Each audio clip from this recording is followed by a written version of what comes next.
Hello all, welcome to ISAT Interface Schooling and Technologies, Davanagere. Myself Raghu Gurumurthy, software developer and IT trainer. So ಇವಾಗ ನಾವು ನಮ್ಮ DBMS explained ಇನ್ ಕನ್ನಡದ 4ನೇ ಕ್ಲಾಸಲ್ಲಿ ಇದ್ದೀವಿ. ಇಲ್ಲಿ ನಾವು ಡಿಸ್ಕಸ್ ಮಾಡ್ತಾ ಇರೋ ಕಾನ್ಸೆಪ್ಟ್ ಯಾವುದಪ್ಪ ಅಂದರೆ DBMS ಇಂಟ್ರಡಕ್ಷನ್. ಓಕೆ, ಇದಕ್ಕಿಂತ ಮುಂಚೆ ನಾವು ಡೇಟಾ ಅಂದರೆ ಏನು, ಇನ್ಫಾರ್ಮೇಷನ್ ಅಂದರೆ ಏನು, ಅದಾದಮೇಲೆ ಇನ್ಫಾರ್ಮೇಷನ್ ಮತ್ತು ಡೇಟಾಗೆ ಏನು ಡಿಫ್ರೆನ್ಸ್ ಇದೆ ಅಂತ ನಮ್ಮ ಪ್ರೀವಿಯಸ್ ಕ್ಲಾಸ್ಗಳಲ್ಲಿ ನೋಡಿದ್ವಿ.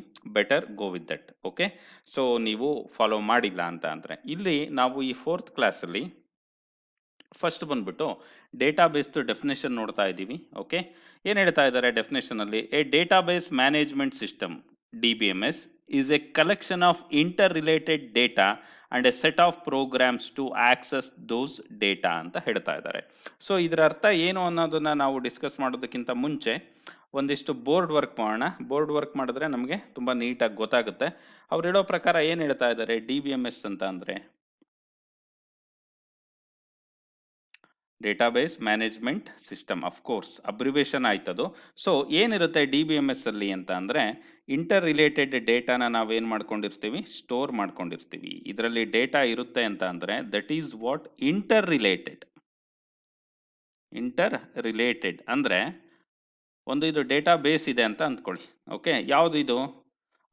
ಸಮಥಿಂಗ್ ಲೈಕ್ ಕಾಲೇಜ್ ಡೇಟಾಬೇಸ್ ಅಂತ. ಕಾಲೇಜ್ ಡೇಟಾಬೇಸ್ ಅಂತ ಅಂದರೆ ಇದರಲ್ಲಿ ಏನಿರುತ್ತಪ್ಪ ಅಂದರೆ ಸ್ಟೂಡೆಂಟ್ ಡೀಟೇಲ್ಸ್ ಇರುತ್ತೆ. ಸ್ಟೂಡೆಂಟ್ ಡೀಟೇಲ್ಸ್, ಅದೇ ರೀತಿ ಮಾರ್ಕ್ಸ್ ಇರುತ್ತೆ, ಫೀಸ್ ಇರುತ್ತೆ, ಅಸೈನ್ಮೆಂಟ್ ಇರುತ್ತೆ.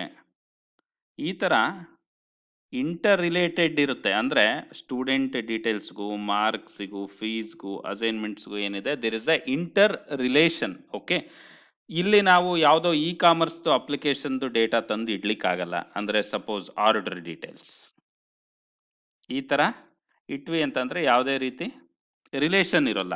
ಅದಕ್ಕೆ ಇಲ್ಲಿ ಹೇಳ್ತಾ ಇರೋದು ಇಂಟರ್ ರಿಲೇಟೆಡ್ ಡೇಟಾ ಇರುತ್ತೆ ಎಲ್ಲಿ, DBMS ಅಲ್ಲಿ.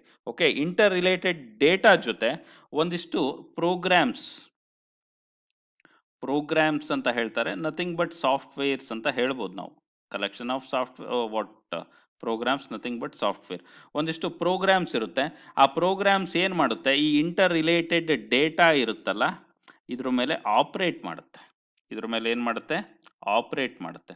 This is what they are telling. Okay, database management system ಅಂದರೆ ಏನು, ಅದರಲ್ಲಿ ಏನಿರುತ್ತಪ್ಪ ಅಂತ ಅಂದರೆ ಇಂಟರ್ ರಿಲೇಟೆಡ್ ಡೇಟಾ ಇರುತ್ತೆ. ಆ ಡೇಟಾದ ಮೇಲೆ ಆಪರೇಟ್ ಮಾಡೋದಕ್ಕೆ ಒಂದಿಷ್ಟು ಪ್ರೋಗ್ರಾಮ್ಸ್ ಇರುತ್ತೆ. This is nothing but database management system ಅಂತ ಹೇಳ್ಬೋದು ಅಂತ ಹೇಳ್ತಾ ಇದ್ದಾರೆ. This is what the definition. So ಇದಾದ್ಮೇಲೆ ನಾವು ನಮ್ಮ ಸ್ಲೈಡ್ಸಿಗೆ ಬಂದು ನೋಡೋದಾದ್ರೆ ನೆಕ್ಸ್ಟ್ ಏನು ಹೇಳ್ತಾ ಇದ್ದಾರೆ? The collection of data usually referred to as the database that contains information relevant to an enterprise ಅಂತ ಹೇಳ್ತಾ ಇದ್ದಾರೆ. ಅಂದ್ರೆ ಒಂದಿಷ್ಟು ಕಲೆಕ್ಷನ್ ಆಫ್ ಡೇಟಾ ಇದೆ ಅಂತ ಅಂದ್ರೆ ಅದನ್ನ ನಾವು ಏನಂತ ಕರಿತೀವಿ, ಏನಂತ ರೆಫರ್ ಮಾಡ್ತೀವಿ? ಡೇಟಾಬೇಸ್ ಅಂತ ರೆಫರ್ ಮಾಡ್ತೀವಿ. ಓಕೆ, ಸೊ ಆ ಡೇಟಾ ಯೂಶುವಲಿ ಯಾವುದಾದ್ರೂ ಒಂದು ಎಂಟರ್ಪ್ರೈಸ್ ರಿಲೇಟೆಡ್ ಡೇಟಾ ಇರುತ್ತೆ. ಎಂಟರ್ಪ್ರೈಸ್ ಅಂದ್ರೆ ಡಿಫ್ರೆಂಟ್ ಡೊಮೈನ್ಸ್. ಓಕೆ, ಬರೀ ಎಜುಕೇಶನ್ ಅಂತ ಅಲ್ಲ, ಬಿಸ್ನೆಸ್ ಅಂತ ಅಲ್ಲ, ಕಮ್ಯುನಿಕೇಶನ್ ಅಂತ ಅಲ್ಲ.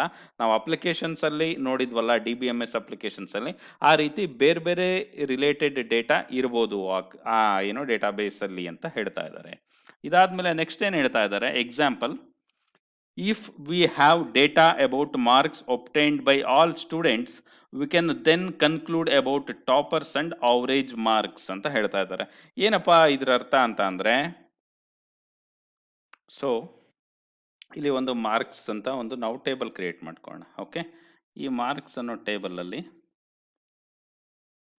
This is what the table. Okay, so ಇಲ್ಲಿ ಒಂದಿಷ್ಟು ಕಾಲಮ್ಸ್ ಇದಾವೆ, ಅದೇ ರೀತಿ ರೋಸ್. ಓಕೆ, ಇಲ್ಲೇನ್ ಮಾಡ್ತಾ ಇದ್ದೀನಿ? USN. So university serial number, ಇಲ್ಲಿ ಸಬ್ಜೆಕ್ಟ್ 1, ಸಬ್ಜೆಕ್ಟ್ 2, ಸಬ್ಜೆಕ್ಟ್ 3, ಸಬ್ಜೆಕ್ಟ್ 4 ಅಂತ. ಓಕೆ, ಇದಾದ್ಮೇಲೆ ನೆಕ್ಸ್ಟ್ ಬಂದ್ಬಿಟ್ಟು USN ಏನೋ ಕೊಟ್ಕೊಂಡಿರ್ತೀನಿ ನಾನು, U1, U2, U3 ಅಂತ. ಸಬ್ಜೆಕ್ಟ್ 1 ಈ ಸೀರಿಯಲ್ ನಂಬರ್ದು, ಯೂನಿವರ್ಸಿಟಿ ಸೀರಿಯಲ್ ನಂಬರ್ದು ಮಾರ್ಕ್ಸ್ ಎಷ್ಟಿದೆ? 50, ಇದು 25, ಇದು 38, ದಿಸ್ ಈಸ್ 45. ಓಕೆ, ಇದೇ ತರ ಬೇರೆದಕ್ಕೂ ಮಾರ್ಕ್ಸ್ ಇರುತ್ತೆ. ಈ ತರ ಡೇಟಾ ಬೇಸ್ ಅಲ್ಲಿ ಮಾರ್ಕ್ಸ್ ಇದೆ, that is nothing but data. ಈ ತರ ನಮಗೆ ಡೇಟಾ ಇದ್ದಾಗ ಇಲ್ಲೊಂದು ಸಬ್ಜೆಕ್ಟ್ ಅಂತ ತಗೊಳ್ಳೋಣ. ನಾವು ಇದ್ರದ್ದು ಒಂದಿಷ್ಟು ಮಾರ್ಕ್ಸ್ ಎಂಟ್ರಿ ಮಾಡ್ತೀನಿ ನಾನು. 75, ನೆಕ್ಸ್ಟ್ ಬಂದ್ಬಿಟ್ಟು 60. ಈ ಸಬ್ಜೆಕ್ಟ್ ಒನ್ ಅಲ್ಲಿ ಯಾರು ಹೈಯೆಸ್ಟ್ ಮಾರ್ಕ್ಸ್ ತಗೊಂಡಿದ್ದಾರೆ, ಯಾವ ಸೀರಿಯಲ್ ನಂಬರ್ ಅಂತ ಅಂದ್ರೆ ದಿಸ್ ಇಸ್ ವಾಟ್ 75. ಇದನ್ನ ನಾವು ರಿಟ್ರೀವ್ ಮಾಡ್ಬೋದು. ಓಕೆ, ಇದನ್ನ ನಾವು ಹೋಗ್ತಾ ಹೋಗ್ತಾ ನೆಕ್ಸ್ಟ್ ಕ್ಲಾಸ್ಗಳಲ್ಲಿ ನೋಡ್ತಾ ಹೋಗ್ತೀವಿ. ಈ ರಿಟ್ರೀವ್ ಮಾಡ್ತಾ ಇದೀವಲ್ಲ, ಯಾವ್ದ್ರ ಮುಖಾಂತರ ರಿಟ್ರೀವ್ ಮಾಡ್ತಾ ಇದೀವಿ ಅಂತ ಅಂದ್ರೆ ನಮ್ಮ ಪ್ರೋಗ್ರಾಮ್ಸ್ ಇರುತ್ತೆ, ಪ್ರೀ ಡಿಫೈನ್ಡ್ ಪ್ರೋಗ್ರಾಮ್ಸ್ ನಮಗೆ ಬಂದಿರುತ್ತೆ. ಅದ್ರ ಮುಖಾಂತರ ನಾವು ಕ್ವೈರಿ ಬರೆದ್ಬಿಟ್ಟು ಏನ್ ಮಾಡ್ತೀವಿ, ರಿಟ್ರೀವ್ ಮಾಡ್ತಾ ಇದೀವಿ. ಅದಕ್ಕೆ ಹೇಳ್ತಾ ಇರೋದು ಡೇಟಾಬೇಸ್ ಅಂತ ಅಂದ್ರೆ ಬರೀ ಡೇಟಾ ಇರೋಲ್ಲ ಅದರಲ್ಲಿ, not only data plus programs. Okay, this is nothing but database ಅಂತ ಹೇಳ್ಬೋದು. ಇದಾದ್ಮೇಲೆ ನೆಕ್ಸ್ಟ್ ನಾವು ನಮ್ಮ ಸ್ಲೈಡ್ಸಿಗೆ ಬಂದು ನೋಡೋದಾದ್ರೆ, so if we have data about blood donors with their blood group, we can then find a donor at right time ಅಂತ ಹೇಳ್ತಾ ಇದ್ದಾರೆ. Of course, this is what the correct one. So ಇವಾಗ ನೋಡ್ತಾ ಬನ್ನಿ, ಇನ್ನೊಂದು ಎಕ್ಸಾಂಪಲ್ ಹೇಳ್ತಾ ಇದ್ದಾರೆ. ನಮಗೆ ಬ್ಲಡ್ ಡೋನರ್ಸ್ ಒಂದಿಷ್ಟು ಡೀಟೇಲ್ ಇದೆ ಅಂತ ಅಂದ್ರೆ, ಇವಾಗ ಯಾವುದೋ ಒಂದು ಸ್ಪೆಸಿಫಿಕ್ ಬ್ಲಡ್ ಗ್ರೂಪ್ ಬ್ಲಡ್ ಬೇಕಾಗಿದೆ ಅಂದಾಗ ನಾವು ಕ್ವೈರಿ ಹಾಕ್ಬಿಟ್ಟು ಆ ಡೇಟಾಬೇಸ್ ಇಂದ ಸೊ ಡೇಟಾ ತೆಗೆದ್ಬಿಟ್ಟು ಅವ್ರನ್ನ ಕಾಂಟ್ಯಾಕ್ಟ್ ಮಾಡ್ಬೋದು. Okay, that is what they are telling. So next ಬಂದ್ಬಿಟ್ಟು ಪರ್ಪಸ್ ಆಫ್ DBMS. ಓಕೆ, ಬನ್ನಿ ನೋಡ್ತಾ ಹೋಗೋಣ. ಇಲ್ಲಿ ಏನ್ ಹೇಳ್ತಾ ಇದ್ದಾರೆ, the primary goal of DBMS is to provide a way to store and retrieve database information that is in both convenient and efficient way ಅಂತ ಹೇಳ್ತಾ ಇದ್ದಾರೆ. ಅಂದ್ರೆ ಡೇಟಾನ ಸ್ಟೋರ್ ಮಾಡೋದು ಒಂದೇ ಅಲ್ಲ, ಡೇಟಾನ ರಿಟ್ರೀವ್ ಮಾಡ್ತೀವಿ. ಓಕೆ, ನಮ್ಗೆ ಯಾವ ರೀತಿ ಬೇಕೋ ಆ ರೀತಿ ರಿಟ್ರೀವ್ ಮಾಡ್ತೀವಿ. ಅದಕ್ಕೆ ಏನ್ ಹೇಳ್ತಾ ಇದ್ದಾರೆ, ಎಫಿಷಿಯಂಟ್ ಮತ್ತೆ ಕನ್ವೀನಿಯಂಟ್ ವೇನಲ್ಲಿ ನಾವೇನ್ ಮಾಡಬೇಕು, ರಿಟ್ರೀವ್ ಮಾಡಬೇಕು. That is what the purpose.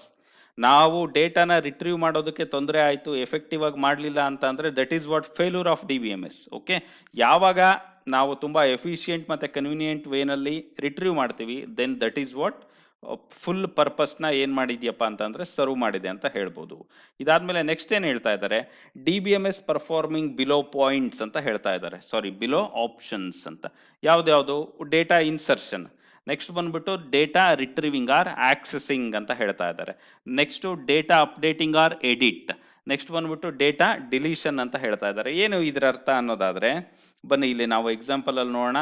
This is what student database ಅಂತ ಹೇಳಿದ್ವಿ ನಾವು, ಸಾರಿ ಮಾರ್ಕ್ಸ್ ಟೇಬಲ್ ಅಂದ್ಕೋಬಹುದು, ಸ್ಟೂಡೆಂಟ್ ಡೇಟಾಬೇಸ್ ಅಲ್ಲಿರುವಂತ ಒಂದು ಟೇಬಲ್ ಅಂತ ಅಂದ್ಕೋಬಹುದು.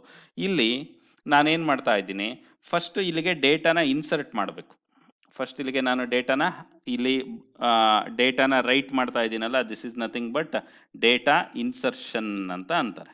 ಫಸ್ಟ್ ಏನ್ ಮಾಡುತ್ತೆ, DBMS ಅಲ್ಲಿ ನಾವು ಡೇಟಾನ ಇನ್ಸರ್ಟ್ ಮಾಡ್ತೀವಿ. ಇನ್ಸರ್ಟ್ ಮಾಡಿದ್ಮೇಲೆ ನೆಕ್ಸ್ಟ್ ಬಂದ್ಬಿಟ್ಟು ಏನಿದೆಯಪ್ಪ, ಎಡಿಟ್ ಮಾಡ್ತಾ ಇದೀವಿ. ಎಡಿಟ್ ಅಂತ ಅಂದ್ರೆ ನಾನೇನ್ ಮಾಡ್ತಾ ಇದ್ದೀನಿ, ಒಂದಿಷ್ಟು ಎರೇಸರ್ ತಗೊಂಡ್ಬಿಟ್ಟು, ಸೊ ಯೂಶುವಲಿ ಇಲ್ಲಿ ಕಾಲಮ್ ಡಿಲೀಟ್ ಆಗಿದೆ, ಅದನ್ನ ನಾನು ಸರಿ ಮಾಡಿಬಿಟ್ಟು, ಕಾಲಮ್ ಅಲ್ಲ ಸಾರಿ ರೋ, ಇಲ್ಲಿ ನಾನೇನ್ ಮಾಡ್ತಾ ಇದ್ದೀನಿ, ಎಡಿಟ್ ಮಾಡ್ತಾ ಇದ್ದೀನಿ. ಇಲ್ಲಿ 90 ಅಂತ ಮಾರ್ಕ್ಸ್ ಆಗ್ತಾ ಇದ್ದೀನಿ. ಅಂದ್ರೆ ಇನ್ಸರ್ಟ್ ಮಾಡೋದು ಒಂದೇ ಅಲ್ಲ, ಏನಾದ್ರು ಚೇಂಜಸ್ ಬೇಕು ಅಂದ್ರೆ ಅದನ್ನು ಸಹ ಏನ್ ಮಾಡ್ಬೋದು, ನಾವು ಮಾಡ್ಬೋದು, ಎಡಿಟ್ ಮಾಡ್ಬೋದು.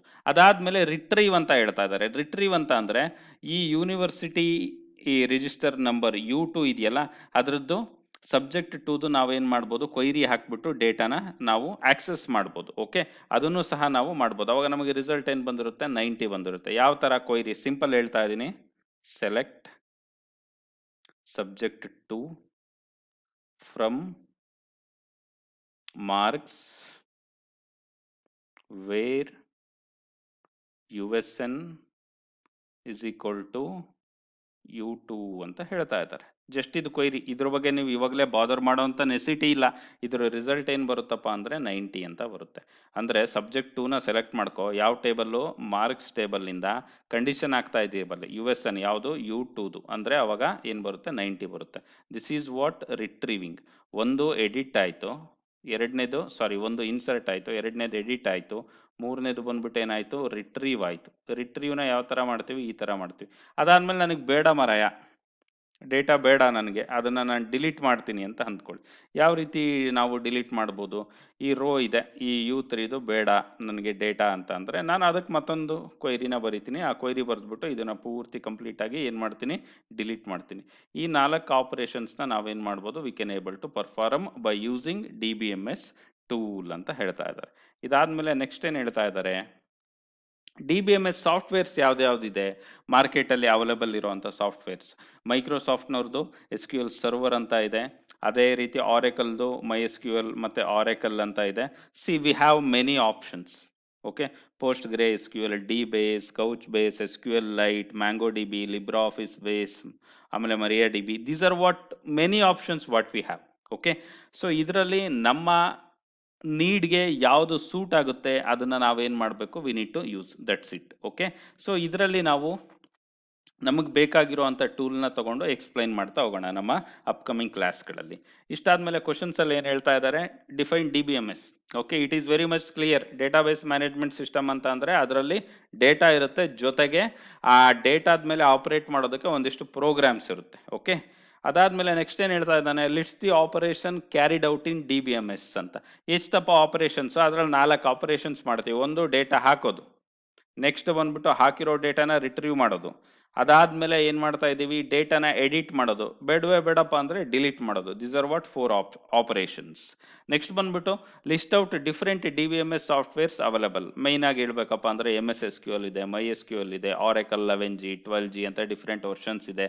ಅದಾದ್ಮೇಲೆ Couchbase ಅಂತ ಇದೆ, MongoDB ಅಂತ ಇದೆ. These are what different software tools available. Okay, that's it. So ನಾವು ಇಲ್ಲಿ ನಮ್ಮ ಸ್ಲೈಡ್ ಎಂಡಿಗೆ ಬಂದಿದ್ದೀವಿ. ನಮ್ಮ ನೆಕ್ಸ್ಟ್ ಕ್ಲಾಸಲ್ಲಿ ನಾವು ಇನ್ನೊಂದಿಷ್ಟು ವಾಟ್ ಈ DBMS ಕಾನ್ಸೆಪ್ಟ್ ಬಗ್ಗೆ ತಿಳಿತಾ ಹೋಗೋಣ. So have a nice day, all the best. Thank you all.